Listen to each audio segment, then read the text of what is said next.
Most people see the economy as a container, usually a bucket. The bucket analogy works just as well for tax revenues and public spending as it does for the economy as a whole. The analogy works like this. There's only so much space in the bucket. If someone takes out of the bucket, by definition, there is less available in the bucket for me. The bucket model encourages us to look jealously at everyone who takes out of the bucket. Hey, who's that taken out of the bucket? That should be left in the bucket so that I could get my share. Because people understandably focus on who takes out of the bucket. Makes it very easy to scapegoat people. Money from the bucket is going to unemployed people. I'm not employed. They're getting something that I'm not. That's not fair. Money from the bucket is going to the disabled. I'm not disabled. They're getting something that I'm not. That's not fair. If you see the economy as a bucket, it makes scapegoating immigrants incredibly easy. They're all new immigrants.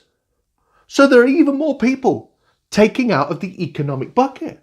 So by definition, there'll be less available in the bucket for me. Let me be clear. I don't condemn anyone for having that view.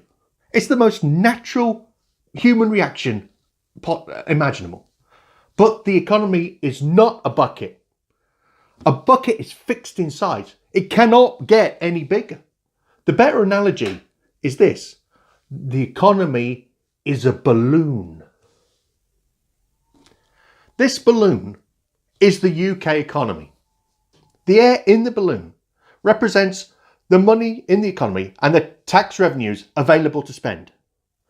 Along come immigrants doing either vital jobs that we don't have enough in supply or jobs that we don't want to do. Now, when they come here, inevitably they will use some of those public services, so some of the air is lost. But as statistics show, immigrants put far more in terms of tax revenues than they ever take out.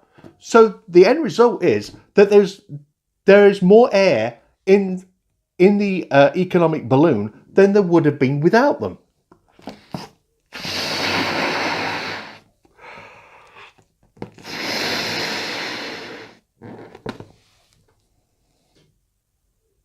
There is more air, and therefore more money available to spend. As many millions will attest, no more money's gone to education, or public services, or the NHS. They are cash starved. How can that be? When there's more air available in the economic balloon, it's because our UK government gets to spend the contents of the balloon, and they have chosen not to invest any of this extra money in the NHS or in roads or in education. They've used to save it so that they can fund future tax cuts for themselves. And they've scapegoated immigrants for their own failures. But immigrants aren't the only things that add to the size of the economic balloon. UK productivity increased throughout the 90s and right up to the financial crash. Productivity is a measure of how much more efficiently each worker produces goods and services than previous years.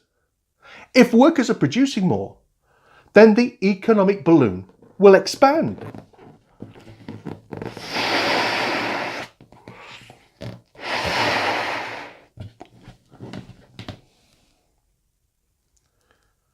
And with more air in the balloon, there's more money available for wage increases. But since the economic crash, UK productivity is flatlined. There's no more air going into the balloon. There's no more air available for wage increases. That's why wages are stagnated. It's stagnant productivity. It's got nothing to do with immigrants. Until we recognise and tackle this issue, we are trapped in a cycle of falling real wages. But what of Brexit? I mean, I'll go into more details in subsequent videos, but the effects of Brexit are nearly all negative and they all shrink the economic balloon. falling investment, business uncertainty, stopping businesses investing, future job losses in the car industry, ongoing job losses in the car industry.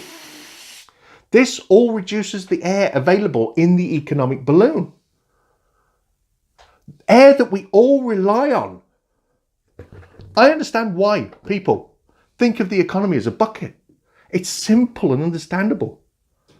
And above all, it's comforting because a bucket can always be relied on to provide what you need. But the economy is not a bucket. It's a falsehood to think that what the economy can provide is fixed.